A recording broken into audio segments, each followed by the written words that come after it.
Bonjour à tous et bienvenue sur Mosaïque. La saison foot se termine. Le SFC joue son maintien en CFA 2. Un match à suspense donc ce samedi, d'autant plus que les hommes de Sébastien Meyer se déplacent contre Forbach, un match qui se jouera à 18h à Saint-Avold.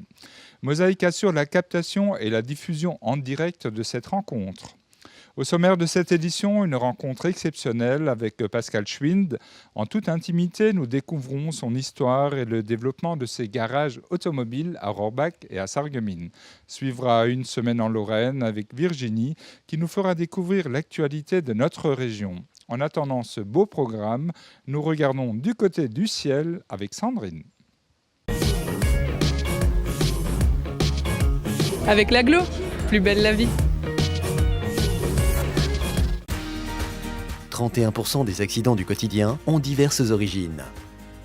Assurance accident de la vie, la sécurité par tous les temps. Bonjour tout le monde. Pour demain, nous gagnons quelques degrés supplémentaires. Les conditions s'améliorent en matinée et des éclaircies parviennent à se glisser au milieu d'un ciel nuageux.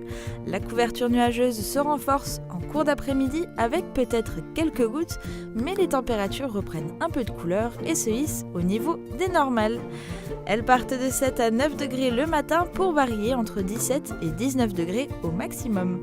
Demain samedi 16 mai, nous fêtons les Honorés. Le soleil nous accompagnera de 5h47 à 21h03. Bonne fin de semaine à tous, à demain.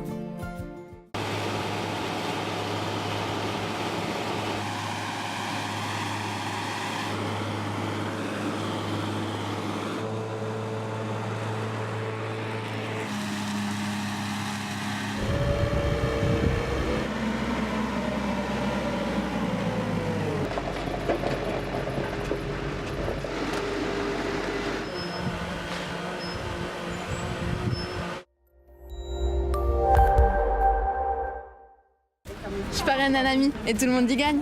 Mon filleul, ma banque et moi. Au Crédit Mutuel, un client satisfait rayonne. Pascal Schwind cultive depuis son plus jeune âge une passion pour les voitures. Cet homme chaleureux et dynamique est aujourd'hui à la tête de 2 garages dont l'un est situé route de Nancy à Sarreguemines et l'autre à Rohrbach-les-Bitches. Il nous raconte l'histoire de son développement, les différentes facettes et l'amour inconditionnel qu'il a pour son métier.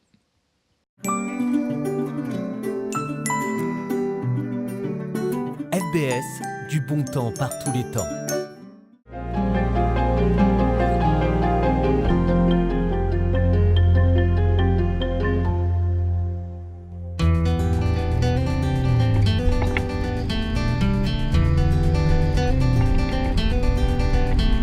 The room is spinning. I can't believe we fell this far. And the air is thick tonight with matters long deferred. And I've loved. Donc Pascal Schwind. En 71, mon père a quitté les Houillères et on est revenu s'installer à Sarreguemines en 71, en septembre 71. Et on a ouvert la station Total maintenant qui est route de Nancy à Sarreguemines. Depuis qu'on est revenu à Sarreguemines, je suis dans la mécanique, j'étais dans la mécanique avec mon père, à la station, et c'est de tout jeune.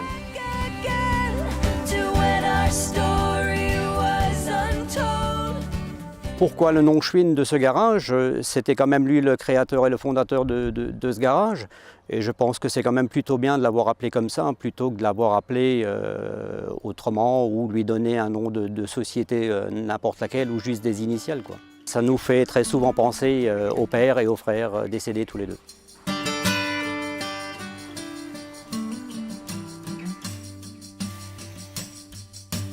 On a repris ce garage, le frère et moi, en 86. Et donc je suis gérant de ce garage depuis 12 ans, depuis que le frère est décédé. Et depuis, on a déjà évolué. On a même repris un deuxième garage sur Rohrbach-les-Bitches. On fait de la réparation, on fait de la vente de voitures, on fait du dépannage. On a une activité lavage à côté et on a la station-service.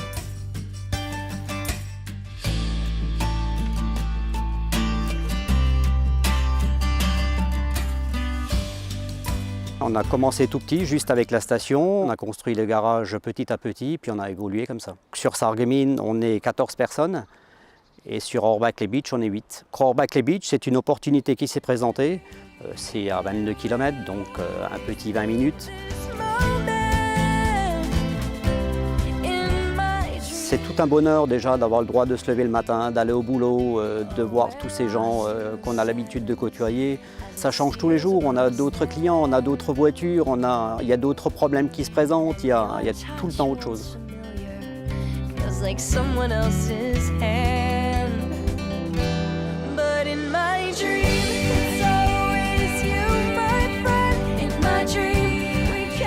C'est pas toujours évident de trouver toutes les pannes, surtout avec les véhicules qu'on a à l'heure actuelle, où il faut passer l'ordinateur et tout ce qui s'ensuit. Et puis bien sûr, quand on a trouvé, on est toujours content d'avoir trouvé. C'est toujours une victoire d'avoir trouvé la panne pour que la voiture marche et puis pour que ça fonctionne.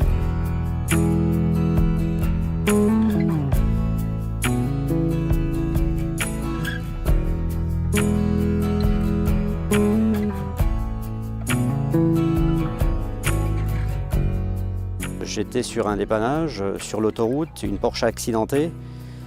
Et de fil en aiguille, avec l'expert, j'ai pu racheter cette voiture sur laquelle j'ai travaillé pendant 1 an, jour pour jour, 1 an après l'accident de cette voiture, l'acquisition de cette voiture. Je l'ai remis sur la route.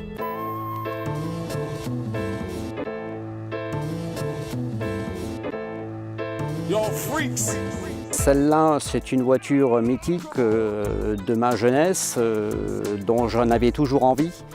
Et comme celle-là aussi, l'occasion s'est présentée. On m'en a parlé un beau mois de juillet, et puis ma femme qui n'était pas forcément d'accord pour acheter une vieille voiture. Et je suis parti au ski, donc l'année d'après. Au mois de février, j'avais une petite revue qui s'appelle 1000 milles. Et en feuilletant ce livre le soir, au retour du ski, un mercredi matin, j'ai pris le téléphone de l'ancien propriétaire, je l'ai appelé, j'ai posé la question « Est-ce que tu l'as toujours ?» Il m'a dit « Oui ». Je lui ai dit « Écoute, j'arrive dimanche matin et puis je viens la chercher ». C'est comme ça que j'ai fait l'acquisition de cette Alpine, un coup de cœur, voilà.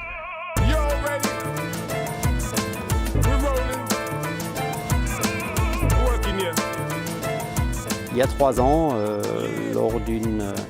lors d'une présentation, Jean Ragnotti était invité. On était plusieurs propriétaires d'Alpine à être là-bas sur place. Et Jean Ragnotti m'a signé la berlinette. C'est toujours émouvant quand la rencontre avec un grand pilote comme ça, parce que même en étant passionné, c'est vrai que les rallyes, j'aurais bien aimé en faire aussi. Malheureusement, je n'ai pas pu, donc c'est toujours émotionnel de rencontrer un grand pilote comme ça.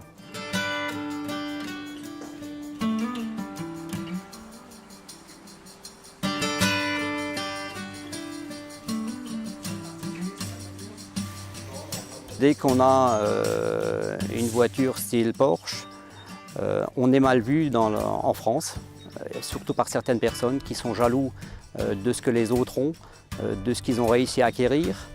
Et je trouve ça un peu décevant de la part de certaines personnes qui ne voient pas tout le travail qu'on arrive à fournir derrière. Surtout dans une entreprise, on y est du matin au soir, on sort la nuit, on est là le samedi, on est là le dimanche, on est là tout le temps. Par contre, ils n'arrivent pas à concevoir qu'on arrive à payer une Porsche malgré qu'elle était accidentée, qu'on l'a réparée. Ce sont des choses qui sont mal vues. Yo, freaks. Come on.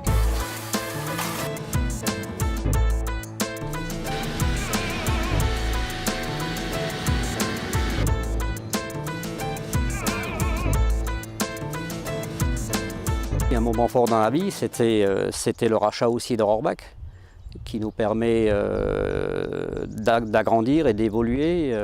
C'est sûr qu'on a quand même une certaine fierté de pouvoir s'agrandir et puis d'évoluer.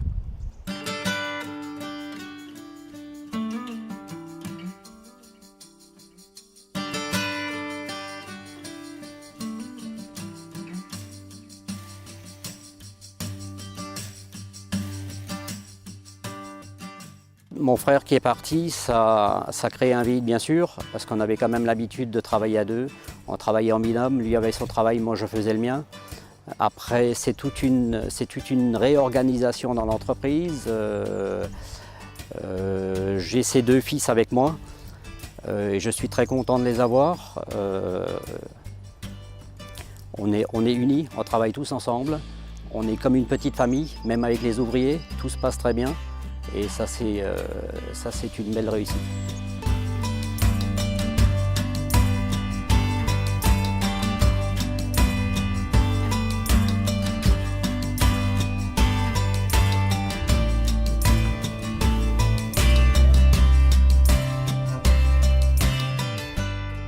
J'arrive à concilier l'ensemble. C'est vrai que je suis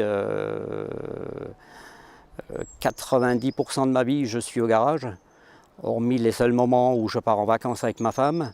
Ma femme me voit pas beaucoup, on essaye, mais on a quand même une vie familiale ensemble. On est quand même fiers d'avoir ce qu'on a fait, et puis non, un regret, non.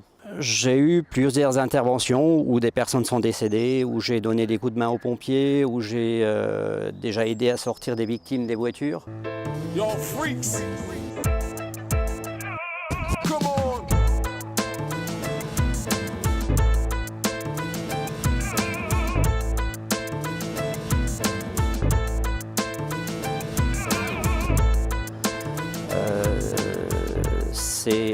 C'est très dur, c'est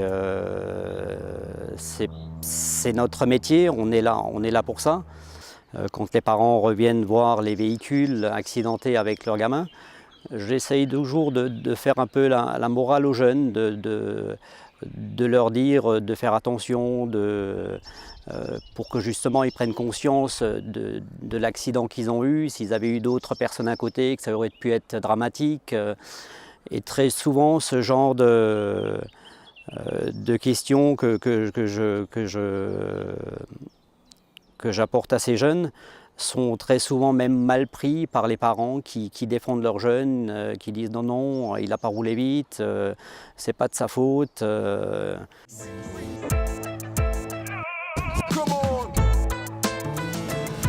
À refaire, je ferai la même chose avec la même passion, avec le même envie et le même déroulement. J'ai 2 filles qui, elles, je ne pense, ne vont pas reprendre l'activité. L'une est infirmière, elle a son travail, l'autre est kiné, donc elle a son travail aussi, elles travaillent toutes les 2. J'espère continuer à travailler jusqu'à ma retraite et après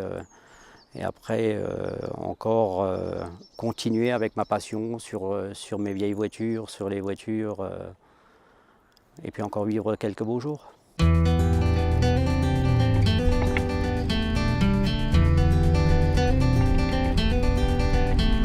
The room is spinning.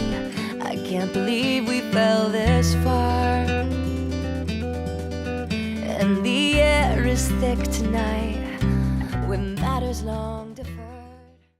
Mosaïque continuera à vous proposer des magazines de ce type. Le prochain qui a accepté de nous raconter son histoire est Thierry Bréninger, gérant du restaurant Le Petit Thierry à Sarreguemines.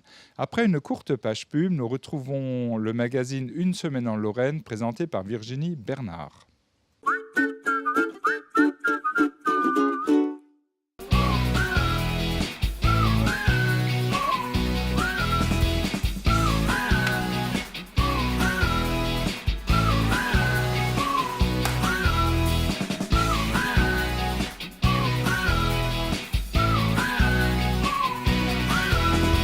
Moa, Chip Coiffure, Esthétique Center, la beauté à prix doux à Sarreguemines. Visitez gratuitement les sites naturels et culturels du Conseil départemental à l'occasion de la Journée de la Moselle le 14 mai 2015.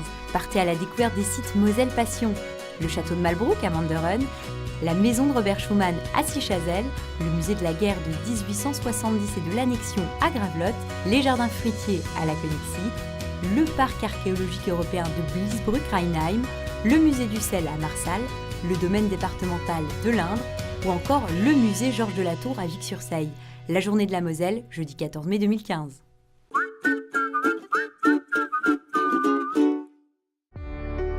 Dans les moments difficiles, on a besoin de professionnels. AVS. Notre métier, vous accompagner. Plus de sport sur Mosaïque. Vous avez rendez-vous samedi avec le derby Sarreguemines-Forbach pour l'avant-dernière journée de CFA2. Le SFC joue son maintien. Retrouvez-nous en direct du stade municipal de Saint-Avold. Coup d'envoi de la rencontre à 18h en direct sur Mosaïque.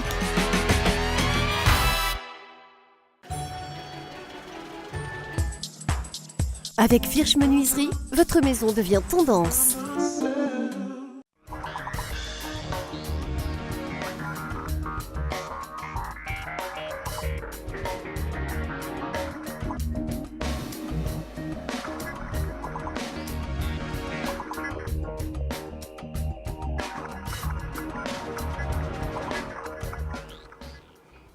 Bonjour à toutes, bonjour à tous. Merci de nous retrouver sur le plateau d'une semaine en Lorraine. Comme chaque semaine, nous vous avons compilé le meilleur de ce qui a fait l'actualité de notre région grâce au reportage de vos télévisions locales. Avec au sommaire, aujourd'hui, des collégiens entrepreneurs, ça existe et ça se passe du côté de Bérennes-les-Forbach en Moselle-Est. La Lorraine, terre de production de whisky, étonnant, Mirabel TV mènera l'enquête.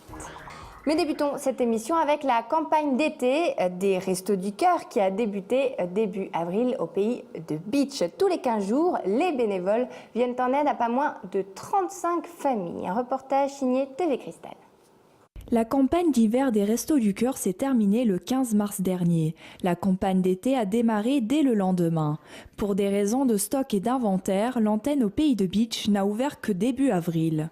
Chaque année, les bénévoles ont réussi à mettre de côté des produits surgelés pour l'été, mais l'année 2015 ne s'annonce pas très bonne en raison d'un cambriolage il y a quelques semaines dans les locaux.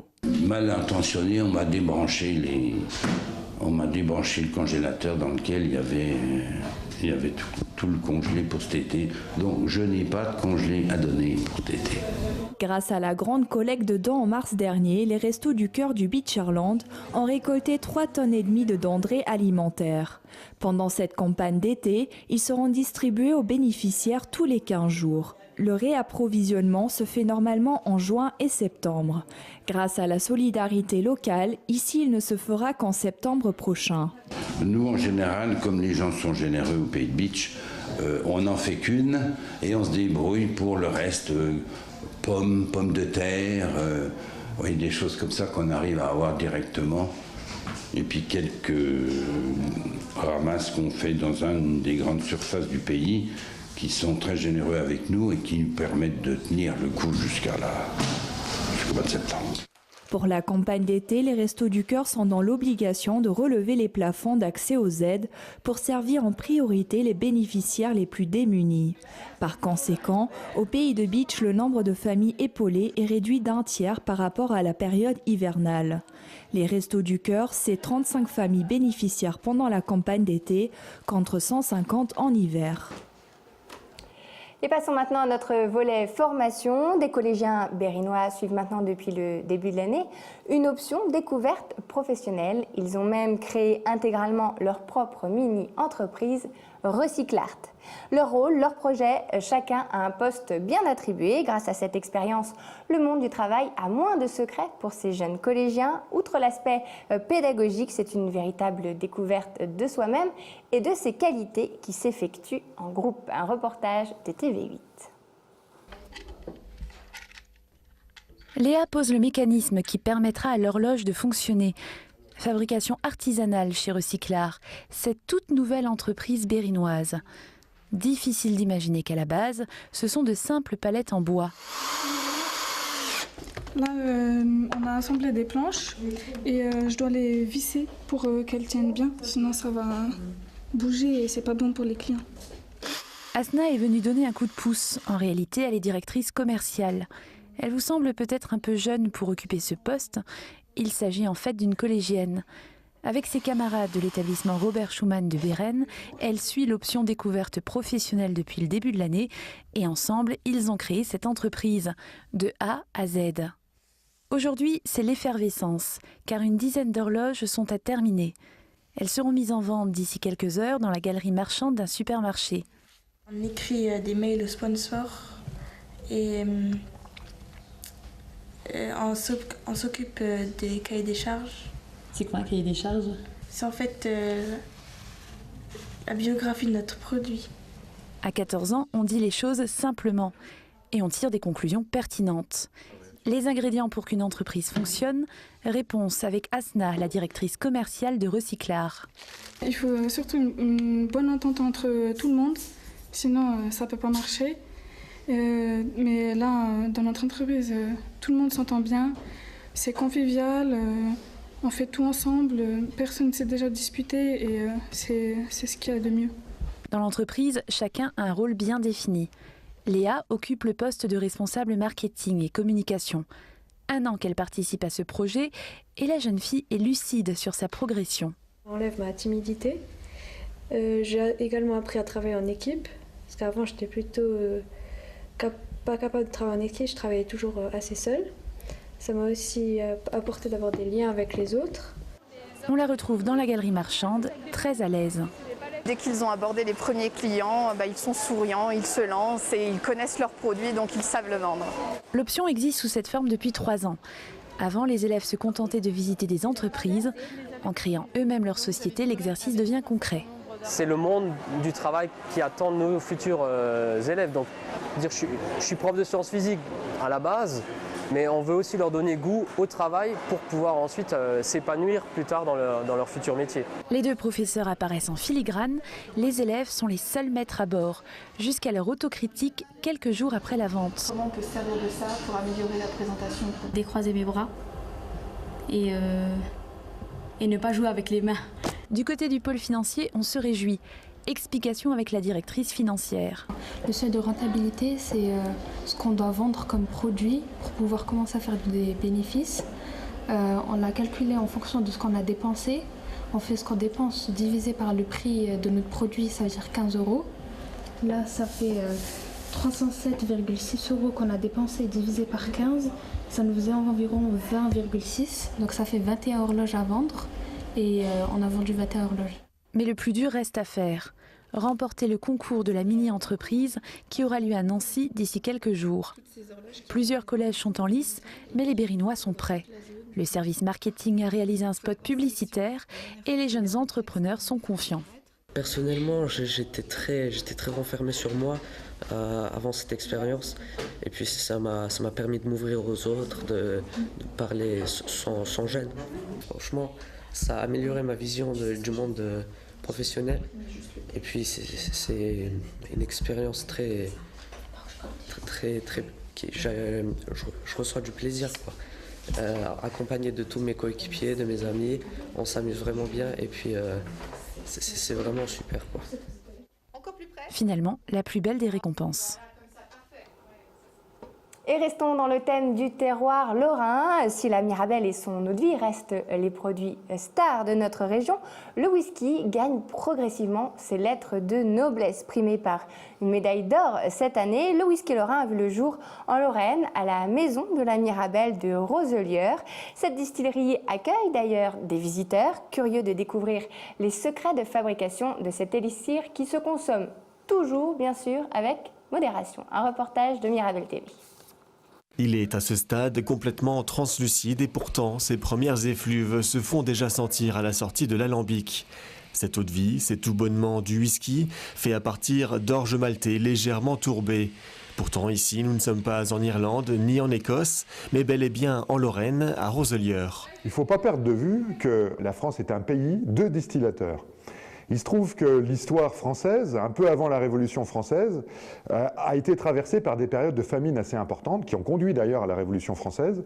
Et il se trouve qu'à cette époque-là, la distillation du grain a été interdite, parce qu'il fallait réserver les céréales pour l'alimentation humaine de base qu'il fallait à l'époque. Avec un savoir-faire de distillation, des traditions brassicoles, des forêts de chêne et une eau de qualité, la France et la Lorraine disposent de tous les éléments pour produire du whisky. À Roselières, Christophe Dupic a débuté la production en 2002. Un pari, un complément de gamme sur la Mirabelle et aujourd'hui la première activité de l'entreprise. Dans ces fûts est placée l'eau de vie blanche que nous avons vue donc en sortie d'alambic. Ça va être mis tel quel dans les fûts et puis ensuite c'est oublié. On va oublier le whisky. Pour avoir l'appellation whisky, il faut au moins 3 ans d'âge, donc vous voyez que c'est déjà assez long. Et ensuite, pour avoir un produit de qualité, il ne faut pas hésiter à laisser vieillir 6, 7, 8, voire 10 ans, voire 12 ans éventuellement. Il faut du temps pour faire du whisky. On va faire un petit prélèvement. On a pris une couleur légèrement ambrée déjà. Donc vous voyez déjà l'avancée au bout de 2 années d'un produit qui est certes encore jeune, mais qui sent déjà bon aromatiquement. Puisque là, on est sur des fûts qui viennent du Kentucky aux États-Unis, qui ont contenu du bourbon avant américain. Des fûts d'occasion qui ont contenu auparavant d'autres alcools sont utilisés pour faire vieillir l'eau de vie de grain, une caractéristique des whiskies européens. Dans cette cave, des fûts de Bourbon côtoient d'anciens fûts de Porto, de Cognac, de Banyuls ou encore de Sauternes. Une palette riche qui donne au whisky toute sa complexité. Chaque fût étant différent, il faut derrière retravailler les assemblages pour être en capacité de proposer soit des fûts originaux, des bouteilles originales, c'est ce qu'on va faire, ce qu'on appelle des single casks, ou un fût à donner des arômes particuliers, ou alors pour rentrer dans notre gamme de 4 whiskies, essayer d'avoir des choses qui se retrouvent pour que nos clients ne soient pas perdus non plus. Et cette année, le travail de la Maison de la Mirabelle est récompensé au Salon de l'Agriculture, médaille d'or et médaille d'argent pour le whisky tourbé et le fumé collection.